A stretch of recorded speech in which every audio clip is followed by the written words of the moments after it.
Election अपने वक्त पर होंगे। हुकूमत अपना वक्त पूरा करेगी। इमरान खान के गुज़श्ता 3.5 सालों का गंद 1 साल में साफ करना मुश्किल है। हुकूमती इत्तेहाद हमारी वापसी से काम रहा है और उनकी जो इस वक्त ठंडी पड़ी हुई है इंशाअल्लाह, और आप देखेंगे कि ये जो मर्जी कर लें, इमरान खान को वापस आने से ये नहीं रोक सकते।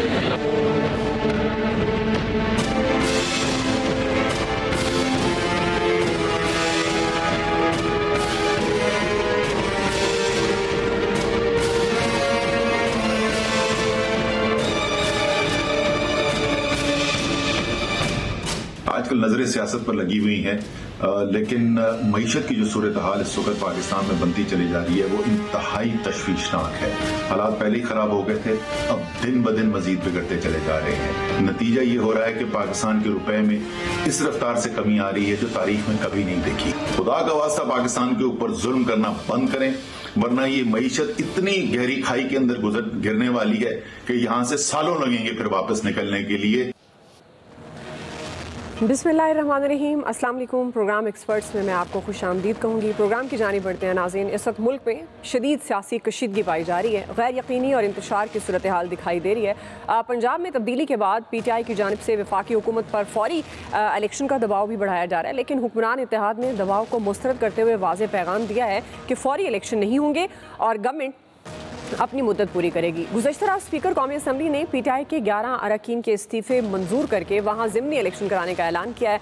शेख रशीद साहब ये दावा कर रहे हैं कि इलेक्शन पर मामला तय पा गए हैं और कौम जल्द फैसला सुनेगी। नाज़रीन, सियासी गैर यकीनी से मईशत तबाही के दहाने पर पहुँच गई। हुकूमत अभी तक IMF प्रोग्राम बहाल कराने में नाकाम है। डॉलर 250 रुपये तक पहुँच गया। पाकिस्तानी रुपया इस साल दुनिया की बदतरीन कारकर्दगी वाली करेंसीज में शामिल हो गया। ज़र मुबादला के ज़खायर कम होकर 8.5 अरब डॉलर रह गए। बिगड़ती मईशत पर तमाम चैम्बर्स और अवाम में गहरी तशवीश पाई जाती है। आर्मी चीफ मईशत को बचाने के लिए मैदान में आए हैं और मुल्क को मुआशी बहरान से निकालने के लिए मुतहरिक हुए। उन्होंने अमरीकी डिप्टी सेक्रेटरी को फ़ोन किया और IMF कर्ज प्रोग्राम का अमल तेज़ करने की उनसे दरख्वास्त की है। सियासी और मुआशी बहरान कहाँ तक जाएंगे, ये आज का हमारा सवाल होगा। सियासी बहरान पहले हल होना चाहिए या मईशत की बहाली पहले तरजीह होनी चाहिए, इस पर भी मैं अपने पैनल से बात करूंगी। लेकिन चूंकि आज स्पीकर पंजाब असम्बली का इलेक्शन हो रहा है और इंतखाब खुफिया राय शुमारी से होता है और वहाँ की सूरत हाल क्या है ये भी जानेंगे। हमारे नुमाइंदे एक्सप्रेस न्यूज़ के नुमाइंदे अफजाल तालिब हमारे साथ हैं जो हमें वहाँ से ज्वाइन करेंगे। पैनल का तारुफ करा देती हूँ। ब्रिगेडियर हारिस नवाज साहब हमारे साथ होंगे, सलमान आबिद साहब पैनल का हिस्सा हैं, अमार मसूद साहब पैनल का हिस्सा होंगे। मैं आप तीनों मेहमानों का भी शुक्रिया अदा करूंगी। अफजाल तालिब, आपका भी बहुत शुक्रिया। सबसे पहले मैं आपकी तरफ ही आऊँगी, ताज़ा तरीन सूरत हाल बताइएगा, इस वक्त क्या हो रहा है असम्बली में? हाँ जी बिल्कुल, दुआ चूँकि आज पंजाब असम्बली में जो है स्पीकर के इंतखाबात के हवाले से जो है अपोजिशन जमातें और हुक्मरान जमातों के दरमियान जो है वो एक खुशगवार माहौल में अब तो इलेक्शन जो है वो हो रहे हैं। आज चूँकि इसके लिए टाइम मुकर्रर किया गया था आज सुबह 4 बजे का, लेकिन जो है 1 घंटा 8 मिनट के बाद ये इजलास शुरू हुआ, जिसके बाद जो है इब्तदाई तौर पर ईवान के अंदर कुछ कैमरे लगाए हुए थे जिस पर अपोजिशन ने भी इतराज़ किया। उसके बाद जो है डैशबोर्ड को जहाँ बूथ बनाए गए थे उनको जो स्पीकर पंजाब असम्बली जो चेयर कर रहे हैं वसीम जो है सदर से उनसे हटाकर वो पीछे कर दिए गए और कैमरे के ऊपर कपड़े लगा दिए ताकि जो है खुफिया राय शुमारी को जो है और जागरना सोए कौन किसका वोट डाला है। तो अब जो है वोटिंग का अमल बाकायदा शुरू हो चुका है। अब स्पीकर के कामयाबी के लिए जो है हुक्मरान जमात को 186 वोट जो है वो दरकार है। अवान इस टाइम जो है 371 का टोटल अवान है, लेकिन जो इस बंदे जा चुके हैं उसके अलावा सादा अक्सरियत के मुताबिक अगर हम बात करें तो हुक्मरान जमात को 186 वोट दरकार है। जबकि अपोजिशन के जो है जब हमजा पिछले पंजाब के इलेक्शन में थे 179 वोट जो है उन्हें कास्ट हुए थे। एक वोट जो है इलेक्शन कमीशन की तरफ से जो है वो नहल कर दिया गया। अब उनके पास मतलूबा तादाद जो है वो 178 है।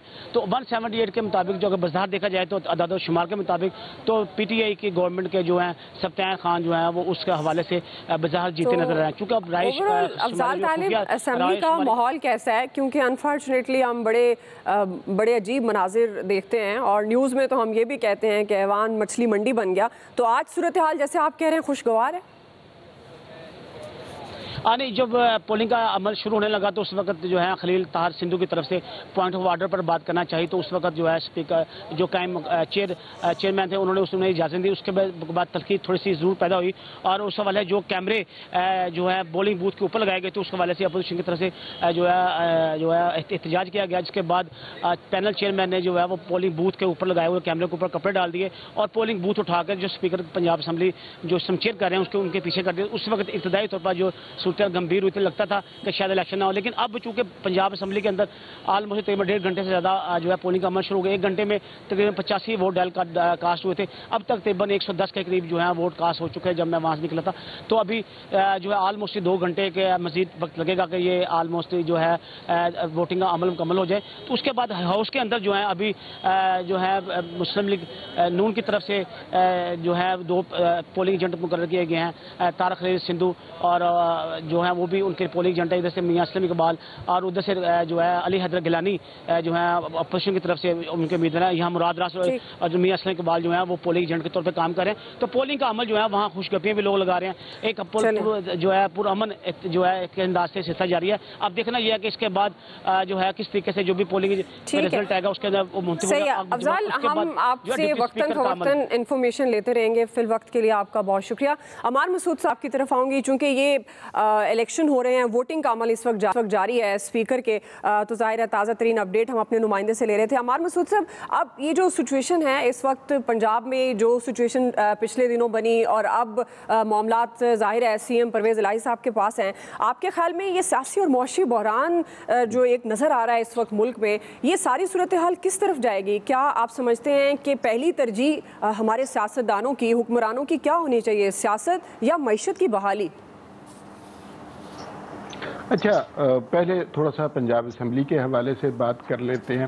पंजाब असम्बली में जो आज स्पीकर के इंतखाबात हो रहे हैं उसमें तो बज़ाहिर यही लगता है कि परवेज़ इलाही के जो कैंडिडेट हैं सत्तान खान साहब वो जीत जाएंगे। उनके 186 लोग हैं और 178 इनके पास हैं, लेकिन उसमें थोड़ा सा एक एंगल ये है कि ये चूँकि खुफिया रायशुमारी के ज़रिए हो रहा है और जो राना सनाउल्लाह और पंजाब के कुछ लोग ये कह चुके हैं कि शायद हम कोई सरप्राइज देखें, तो यू नेवर नो कि पंजाब की सियासत में क्या होता है। उसमें एक नुक्ता अहम ये है कि PTI के जो जेन्युइन लोग भी हैं वो भी बहरहाल परवेज़ इलाही को वोट डालना पसंद नहीं करेंगे। एक तबका ज़रूर ऐसा है जो उससे इख्तलाफ करता है, तो जिसकी वजह से कोई ऐसी सिचुएशन पैदा हो सकती है। लेकिन बज़ाहिर ये लगता है कि अदलिया ने जिस तरह एक सरीहन नाइंसाफ़ी पर मबनी फैसला दे दिया, तो उसकी वजह से लगता यही है कि परवेज़ इलाही के नामजद करदा स्पीकर मुंतखब होंगे। दूसरी बात यह है कि मईशत की तरफ तवज्जो देनी चाहिए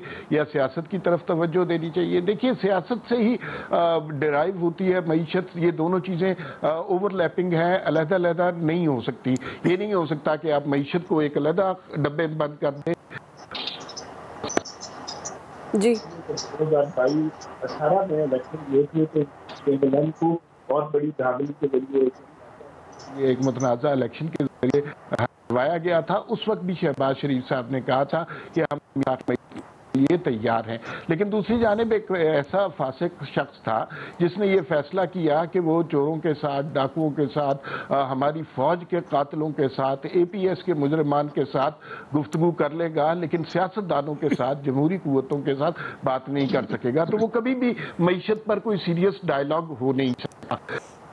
ऊपर सवाल उठा रहे हैं, वो बहुत हैरत की बात होती है कि वो गुज़िश्ता 3.25 घुंगनियां डालकर क्यों बैठे थे। और कोई एक दिन की तबाही थोड़ी है, इतने अरसे से तबाही हो रही थी और सारे खामोश बैठे थे। अचानक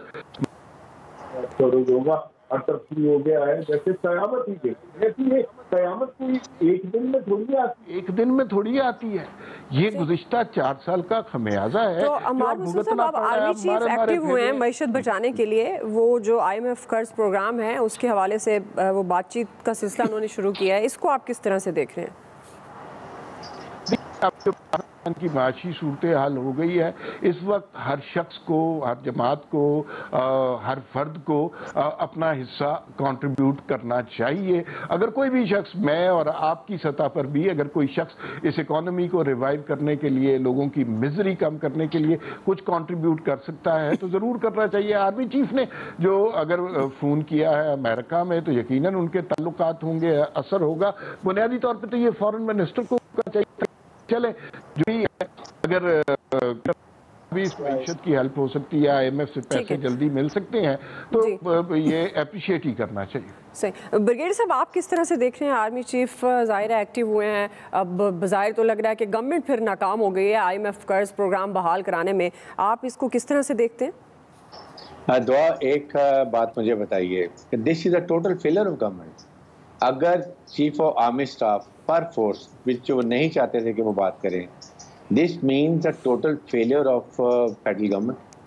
तभी उन्होंने वेंडी शर्मन से बात की है, उनको रिक्वेस्ट की डिप्टी सेक्रेटरी से कि जी काइंडली इस प्रोसेस को ये एक्सपीडाइट करें।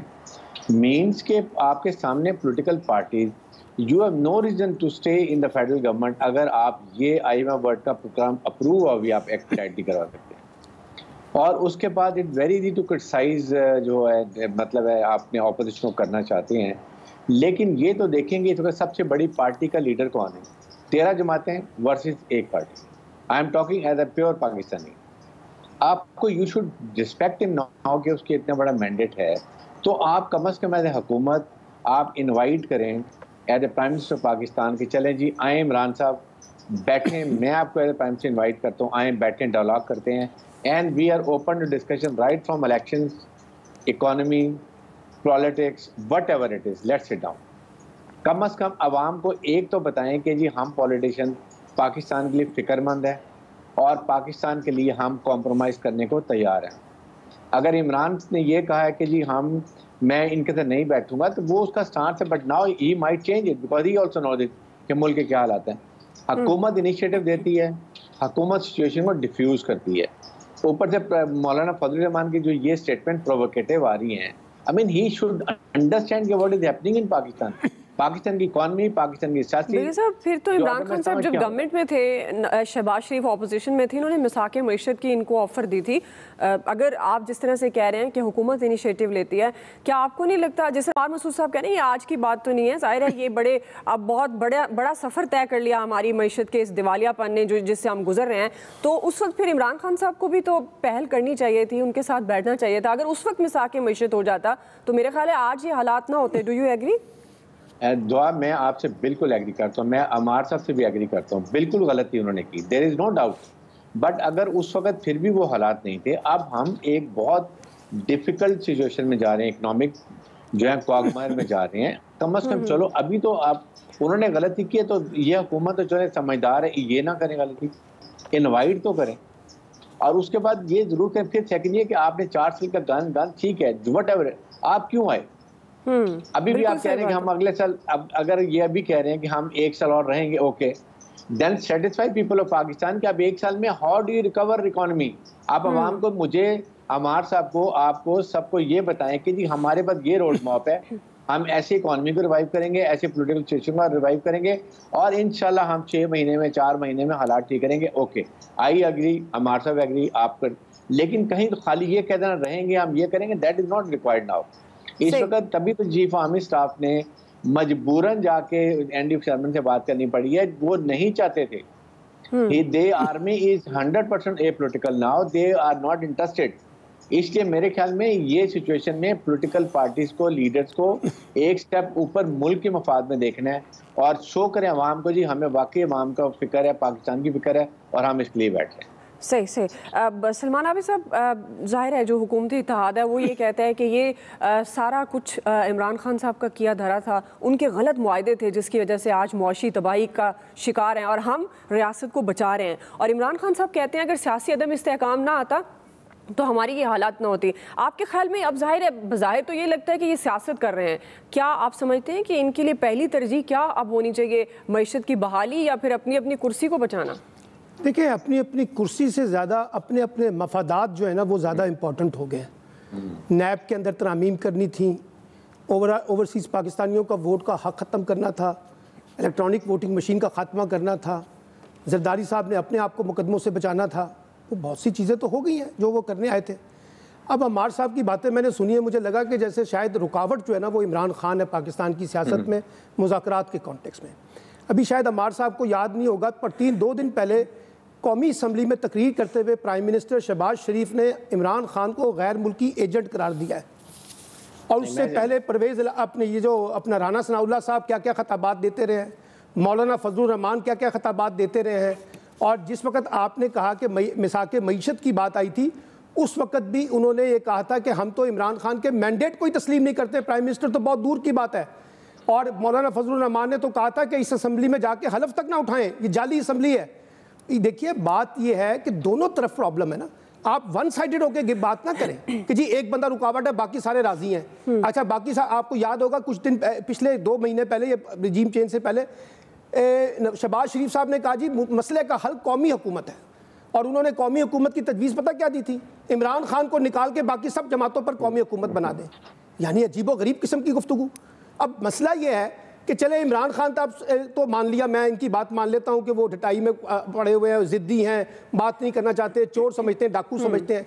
ये 13 जमातें तो मौजूद है ना, तजर्बाकार जमातें हैं, माशाल्लाह विजन भी इनके पास बहुत है, एक्सपीरियंस भी बहुत है। ये 13 जमातें मिलकर कोई मिसाके मईशत कर ले और मिसाके मईशत से हमें निकाल दें जो इस वक्त क्राइसिस है पाकिस्तान का। हालत ये है कि जो प्राइम मिनिस्टर है वो इस बात का असम्बली के अंदर रोना रोता रहा है कि मेरे बेटे की हुकूमत खत्म हो गई है। सारा रोना उसका ये था। जो मईशत का मसला था उस पर वो कितने बोले, सिवाय ये कि जी मुझे रात को नींद नहीं आती। और भाई हमारा मसला आपकी नींद नहीं है, हमारा मसला ये है कि आप एक इकोनॉमिक पॉलिसी लेके आए, इकोनॉमिक पॉलिसी को ट्रांसलेट करें, लोगों को डिलीवर करें।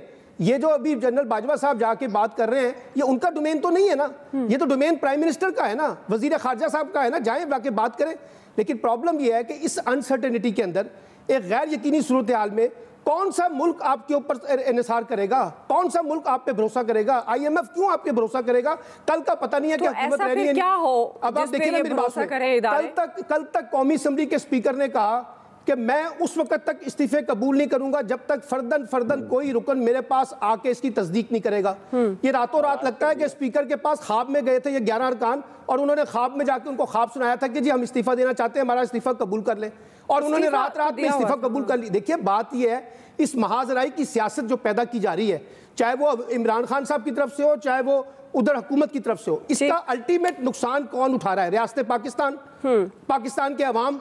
इस वक्त जो पावर की लड़ाई चल रही है, ताकत की लड़ाई चल रही है, उसमें अवाम कहाँ मैटर करते हैं? आप रोजाना की बुनियाद के ऊपर बिजली की कीमतें बढ़ा रहे हैं, आप महंगाई कर रहे हैं, और फिर वो जो हमारे मिफ्ता इस्माइल साहब हैं और वो खुरम दस्तगीर साहब आके हमें नवीद सुनाते हैं कि दिसंबर तक इंतजार कर लें, कभी कहते हैं जी फला तक इंतजार कर लें। आपके पास कोई पॉलिसी है तो भाई कौम के सामने रख दें, हमें भी पता चले कि वाकई ये बड़ी शानदार माशी पॉलिसी है। 2 महीने का बोझ है, 2 महीने हमारे पर तकलीफ रहेंगी, अगले 6 महीनों बाद पाकिस्तान में माशी खुशहाली आने वाली है, तो हम उस तरफ चल पड़ते हैं। लेकिन ये तो नहीं हो सकता कि हम सारा मलबा इमरान खान पे डाल दें। अच्छा इमरान खान जिस वक्त आए थे 2018 में, आपको याद है ना, उस वक्त भी मुल्क डिफॉल्ट हो रहा था, उस वक्त भी आर्मी चीफ जाके सऊदी अरब के साथ जाके, तुर्की के साथ जाके, मलेशिया के साथ जाके $1 अरब डॉलर लेके आए थे, तब ये मुल्क बचा था।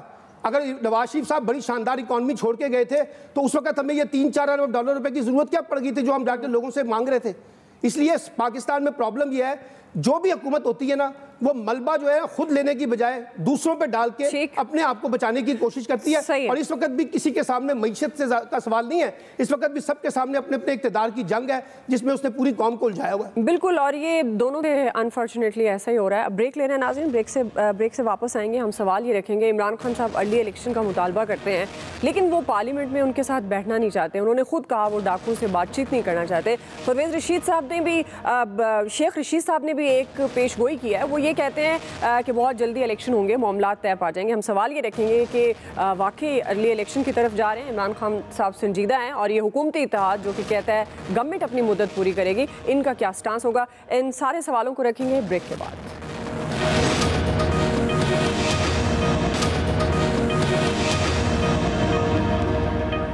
वेलकम बैक नाज़रीन। अमार मसूद साहब, अब शेख रशीद साहब ये दावा करें कि इलेक्शन पर मामला तय पा गए हैं और कौम जल्द फैसला सुनेगी, जबकि हुक्मरान इत्तेहाद ये कहती है कि ये मुद्दत पूरी हो गई, अभी कोई अर्ली इलेक्शन का नहीं है। इमरान खान साहब भी कहते तो हैं अर्ली इलेक्शन का, लेकिन वो डाकुओं के साथ बात भी नहीं करना चाहते। सूबाई असम्बलियाँ तहलील हो जाती करेंगे तो ज़ाहिर है फिर आप अर्ली इलेक्शन की तरफ जाएंगे। लेकिन आप समझते हैं कि इमरान खान साहब संजीदा हैं और जो हुक्मरान इत्तेहाद का मुतालबा है कि ये मुद्दत पूरी करेगी गवर्नमेंट, आप उस फैसले को किस तरह से देख रहे हैं? शेख रशीद साहब के दावे को किस तरह से देख रहे हैं? बहुत शुक्रिया दुआ। जो प्रोग्राम के इब्तदाई हिस्से में गुफ्तगू हुई उस हवाले से मैं चंद जुमले ज़रूर कहना चाहूँगा। उसमें एक तो हमारे बड़े मोहतरम ब्रिगेडियर साहब हैं, उन्होंने फरमाया कि ये जो जनरल बाजवा साहब ने अभी अमेरिका कॉल की है ये सियासी जमातों का बिल्कुल फेलियर है। और मेरे ख्याल में हमारे यहाँ एक ऐसा माहौल बन गया है जहाँ सियासी जमातों को गाली देने की हमें बहुत सहूलत मुयस्सर है। तो मेरे ख्याल में इसमें सिर्फ सियासी जमातों को मईशत के हवाले से कसूरवार नहीं ठहराना चाहिए, क्योंकि सियासी जमातों ने तो 2018 में धांधली नहीं की थी। सियासी जमातों ने तो एक हाइब्रिड निज़ाम तश्कील नहीं किया था। सियासी जमातों ने तो इकॉनमी के तबाहकुन डिसीजंस के बावजूद मुस्बत रिपोर्टिंग का हुक्म नहीं दिया था।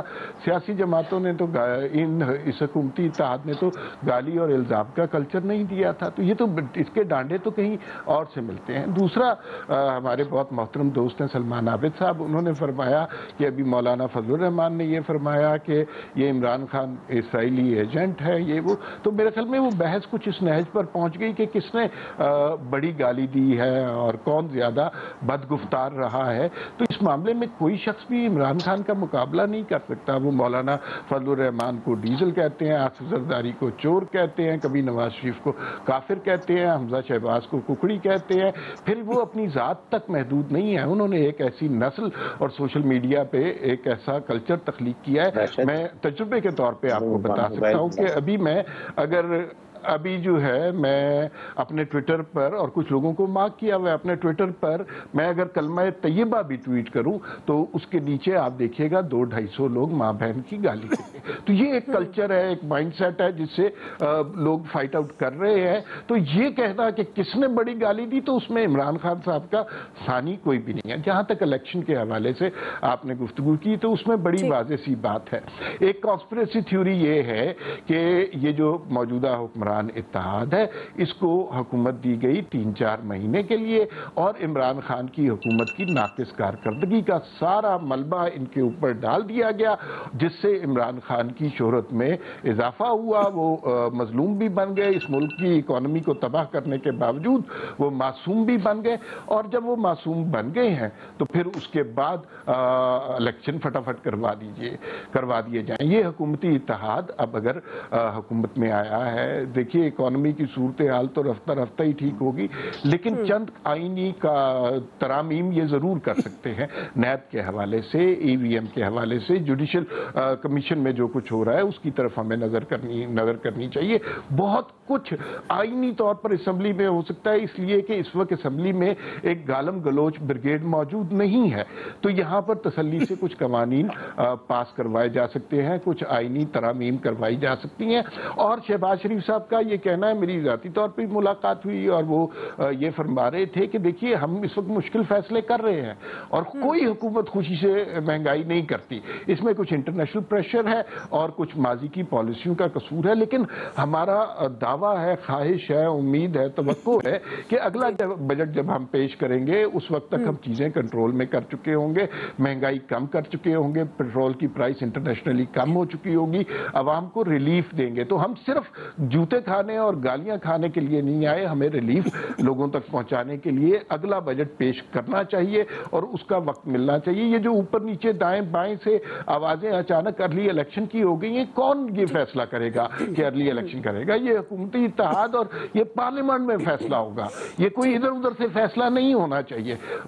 और अगर ये फैसला किसी जोर ज़बरदस्ती से कराने की कोशिश की गई, देखिए इस वक्त दुआ, अगर 1 मिनट और दे दीजिए, इस वक्त माहौल बहुत मुल्क में बहुत अजीब सा बना हुआ है और ये मुझे उस दौर की याद दिला रहा है जब जनरल मुशर्रफ के आखिरी दिन थे।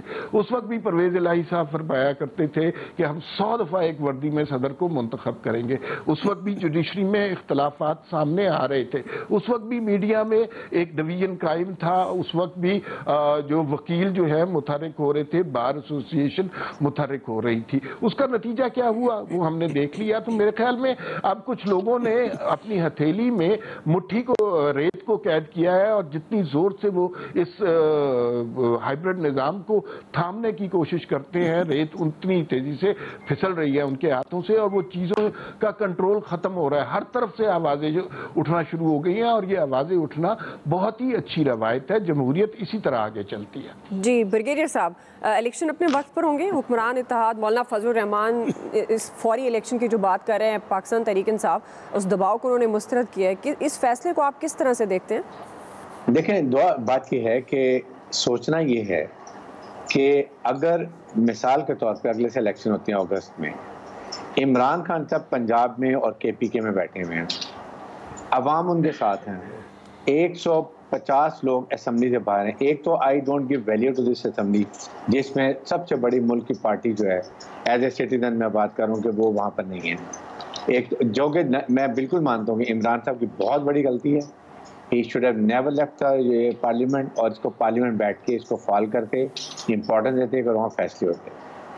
सेकंड ये कि इन एनवायरनमेंट्स के अंदर क्या 1 साल पूरा पॉलिटिकल अनसर्टनिटी में रहे, सियासी गैर इस्तेकाम रहे और इमरान खान साहब पंजाब से भी मार्च शुरू कर दें, कराची पिंडी आ जाएं, उधर से KPK आ जाओ और ये फेडरल गवर्नमेंट इस्लामाबाद में बैठ के, क्या ये को मुल्क का फ़ायदा होगा या इससे और इकोनॉमिक डिजास्टर होगा? एक तो ये बात है। सेकंड ये कि क्या इसके लिए हम तमाशा देखते रहे कि पाकिस्तान को जाने दें, डूबने दें और हम देखें जी ये सियासी इंतकाम लड़ाई झगड़ा हो रहा है, किसी को परवाह नहीं है, जाने दो और अपना मसला हल कर लो, क्योंकि हमने अपने तो मसले हल कर लिए। आपने ऑर्डिनेंस भी चेंज कर दिया, केसेस भी ख़त्म करा दिए, EVM और आपने ओवरसीज पाकिस्तान का भी कर लिया, जिसके लिए आए थे वो कर लिया। अवाम को क्या डिलीवर किया? क्या आगे डिलीवर करने का प्रोग्राम है तो बताएं, वो भी नहीं है। तो इसलिए मैं आई स्टिल फील आपके इंस्टीट्यूशन है, प्रेसिडेंट ऑफ पाकिस्तान है, चीफ जस्टिस ऑफ पाकिस्तान को आपने अननेसेसरी मुतनादा बना दिया। मरियम नवाज जो बाहर फिर रही हैं, किसकी वजह से फिर रही हैं?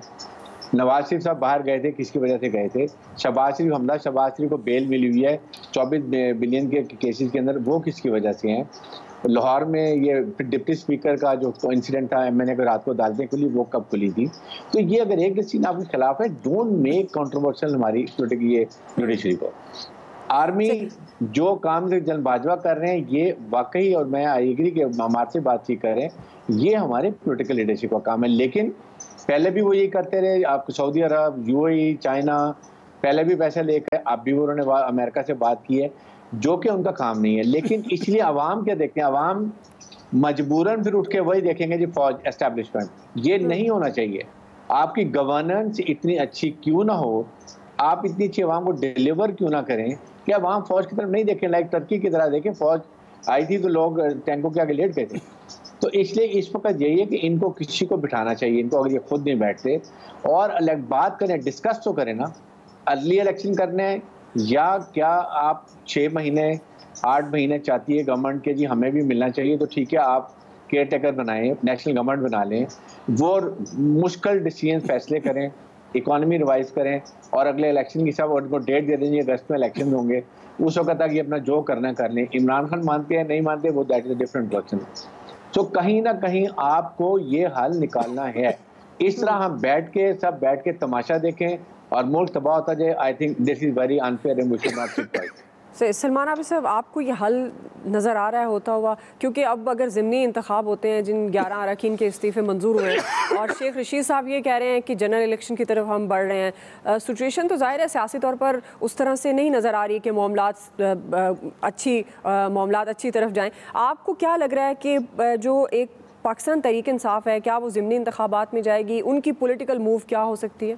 देखें, अभी नवाज शरीफ साहब ने लंदन से एक बयान जारी किया है और उन्होंने कहा कि मैं तो इस बात का हामी नहीं था कि हमें ये हुकूमत लेनी चाहिए थी, और उन्होंने कहा कि अब भी वक्त है कि फौरी तौर पे नए इंतखाबात का रास्ता इख्तियार करें। और उन्होंने कहा कि ये जो थ्योरी है ना जो अभी अम्मार साहब ने पेश की है कि हम 1 साल तक हुकूमत करें और लोगों को रिलीफ दे सकें, तो नवाज शरीफ साहब के बकौल हम इस पोजीशन में ही नहीं है कि लोगों को रिलीफ दे सकें, और उल्टी हमारी पार्टी को उसकी एक बड़ी भारी कीमत जो है अगले आम इंतखाबात में अदा करनी पड़ेगी। ये मैंने नवाज शरीफ साहब का वर्जन सुनाया, अपना वर्जन नहीं सुनाया। एक बात। दूसरी बात ज़रा वजाहत के लिए मैं सिर्फ करना चाहता हूँ, अम्मार भाई हमारे जो हैं, आपने 80, 90 और 77 की सियासत शायद नहीं देखी, एंटी पीपल्स पार्टी और प्रो पीपल्स पार्टी, और वहाँ जो तूफ़ान बदतमीज़ी पाकिस्तान की पॉलिटिक्स में हुआ था वो भी हमारे आर्काइव के अंदर मौजूद है। फ़र्क सिर्फ ये है कि उस वक्त सोशल मीडिया नहीं था, उस वक्त इतने 100 चैनल नहीं थे, इसलिए वो चीज़ें उस तरह से नज़र नहीं आती थी, वरना तूफ़ान बदतमीज़ी उस वक्त 70, 77, फिर 80s और फिर 90s की सियासत में हमने वो देखा हुआ है। इसलिए ये जो हमारे यहाँ उठता है ना कि सारा मसला एक दफ़ा डाल दो कि इमरान खान ने इस कौम को बदतमीज़ किया है। इमरान खान की हुकूमत को आए हुए तो अभी 4 साल भी नहीं हुए थे। ये जो पिछले 60-70 साल से हुकूमतें चल रही हैं और एक दूसरे को चोर डाकू कह के एक दूसरे के वजूद को तस्लीम नहीं करते थे, वो भी हमारा मंजरनामा, हमारे रिकॉर्ड का हिस्सा है। एक बात। अब देखिए मसला क्या है। मसला ये है कि हुकूमत कहती है हमने 1 साल पूरा करना है, बिल्कुल पूरा करें, मैंने तो उनको नहीं रोका, लेकिन अपने ही अंदर से जो आवाज़ें आ रही हैं, अभी आसिफ अली जरदारी साहब की दुबई में किन से मुलाकातें हुई हैं, क्या कुछ तय हो रहा है, वो भी चीज़ें सामने आ जाएंगी। जो शेख रशीद साहब ने वो भी बात की है वो भी सामने आ जाएगी। लेकिन मैं सिर्फ एक बात कहना चाहता हूँ, अगर जितना आप इलेक्शन में ताख़ीर करेंगे ना, उतनी ज़्यादा पाकिस्तान के अंदर अनसर्टनिटी बढ़ेगी। ये मैं आपको बता दूँ, कोई IMF, कोई मालियाती इदारा, कोई बड़ा मुल्क आपको मालियाती सपोर्ट नहीं करेगा इस कंडीशन में जब आपको एक अनसर्टेनिटी नज़र आ रही है। उसको पता ही नहीं है कि इस हुकूमत का मुस्तकबिल क्या है, 2 दिन के बाद क्या होगा। उसको पता है, कल MQM ने धमकी दी है ना कि हम हुकूमत से अलहदा हो सकते हैं। अगर MQM निकल गई तो बाकी पीछे क्या बचा। तो इसलिए मैं ये समझता हूँ कि इस वक्त वे आउट ये है, जो बात शुरू में आपने की थी दुआ, इन सारे लोगों को बैठना है और एक नए इलेक्शन के फ्रेमवर्क पे इत्तफाक करना है। मैं ये नहीं कहता कि इमरान खान की सारी शराइत जो है वो मान ली जाए, लेकिन बैठे तो सही ना किसी जगह पर, बैठ के बातचीत तो करें ना। लेकिन ये नहीं हो सकता कि आप उसको कहें कि जी वो गैर मुल्की एजेंट है, वो इसराइल का एजेंट है, वो यहूदियों का एजेंट है, ये कहें कि ये चोर है और डाकू है, तो इससे तो फिर मसला हल नहीं होगा। फिर इससे मसला जो है वो जब जाएगा ना नरम मुदाखलत की तरफ, तो फिर हमारे सियासी लोगों को बड़ा मसला होता है। देखिए एक थर्ड फोर्स बीच में क्यों इंटरवीन कर रही है, सियासत और जमहूरियत खतरे में पड़ जाएगी। तो भाई सियासत और जमहूरियत आपके हाथ में है ना अभी, तो आप बैठ जाएं, बातचीत कर लें, कोई रास्ता निकालें, कोई वे आउट निकालें कि हमने कैसे आगे बढ़ना है। लेकिन हम क्या कर रहे हैं, एक दूसरे के सियासी वजूद को तस्लीम ना करके उस नरम मुदाखलत को दावत दे रहे हैं। अब जब वो नरम मुदाखलत आएगी तो फिर हम सब कहेंगे कि देखिए ये तो सारा का सारा एस्टैब्लिशमेंट ने कर दिया, हमारे सियासतदानों को डिक्टेशन दे दी, हमारे सियासतदानों को बोलना बड़ा आसान है। तो भाई आप कुछ परफॉर्म करें, लोग आपके साथ खड़े हो जाएंगे। यही जिस वक्त शहबाज शरीफ साहब हैं, ये लोगों को डिलीवर कर दें, लोग इनके पीछे पीछे भागेंगे। लेकिन वो तो कहते हैं ना मेरे पास पेट्रोल की कीमतें बढ़ाने का इख्तियार है, ना कमी का इख्तियार है, ना बिजली की कमी का इख्तियार है, ना फला का इख्तियार है। तो इख्तियार उनके पास क्या है? उनके पास एक इख्तियार जरूर है कि एक पर बैठ जाएं, रियासत के मफाद के, मुल्क के मफाद के लिए ये सब जमातें एक जगह इकट्ठी हों और मिलकर फैसले करें, कुछ उनकी माने कुछ अपनी मनवाएं,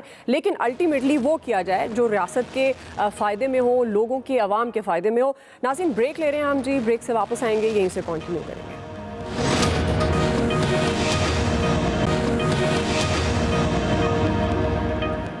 वेलकम बैक नाज़रीन। 3 माह हो गए, गवर्नमेंट IMF प्रोग्राम बहाल कराने में अभी तक नाकाम है। आर्मी चीफ मईशत बचाने के लिए मुतहरिक हुए हैं, अमेरिका से उन्होंने राब्ता भी किया है जो अब तक की खबरें आ रही हैं। हाफिज़ ताहिर अशरफी साहब ने हमें ज्वाइन किया, बहुत शुक्रिया हाफिज़ ताहिर साहब आपके वक्त के लिए। आप किस तरह से देख रहे हैं आर्मी चीफ IMF प्रोग्राम की बहाली के लिए एक्टिव हुए हैं, क्या ये खुशाइंद है? ज़ाहिर है एक तरफ तो नज़र आता है कि ये गवर्नमेंट की नाकामी है।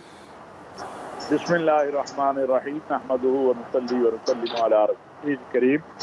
देखिए गुजारिश ये है कि 2018 में भी जब आप इसी किस्म की पोजीशन में थे तो उस वक्त भी जनरल कमर जावेद बाजवा साहब ही थे कि जिन्होंने दोस्त ममालिक के साथ चाइना, सऊदी अरब, अमारात और IMF के हवाले से जो हमारे दोस्त ममालिक थे उस वक्त उन्होंने हमारे ब्याह पे जाके बात की।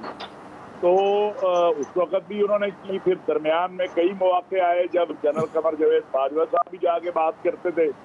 और अब भी जो पिछले महीने डेढ़ से जो हालात हैं, तो जो मुल्क की मईशत के हालात हैं, जो हमारी इस वक्त सूरत के हाल है, उसमें वो सऊदी अरब से भी बात कर रहे हैं, चीन भी वो गए थे, आपको याद होगा। उसके बाद चीन ने ऐलान किया था। तो लाजमी बात है कि वो रियासत का हिस्सा है और इस मुल्क के सिपा सालार हैं, और ये कोई नई बात नहीं है। अगर 2018 में वो करें तो वो जायज़ है, अगर आज करें तो नाजायज़ है। लाजमी बात है ये मुल्क हम सबका है जहाँ पर जो अपना किरदार अदा कर सकता है। और ये बात इसमें कोई हमें परेशान होने की ज़रूरत नहीं है कि बतौर सिपा सलार, बतौर आर्मी चीफ उनके मुख्तलिफ जो हमारे दोस्त ममालिक हैं उनके साथ पिछले 5-6 साल से जो रवाबित हैं वो बड़े मजबूत है।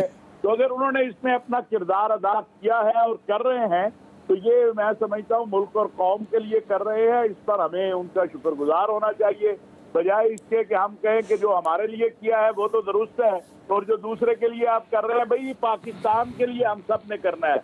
अगर आर्मी चीफ ने आज बात की है अमेरिकन के साथ, या उन्होंने हफ्ता पहले कुछ दोस्त ममालिक के साथ बात की है, उससे पहले चीन से किया, या 2018 में 19 में 20 में, मैं तफसील में नहीं जाना चाहता, तो वो हमेशा वही जाके बात करते थे, वही कुछ ना कुछ इस मुल्क के, इस कौम के लिए लेके आते थे।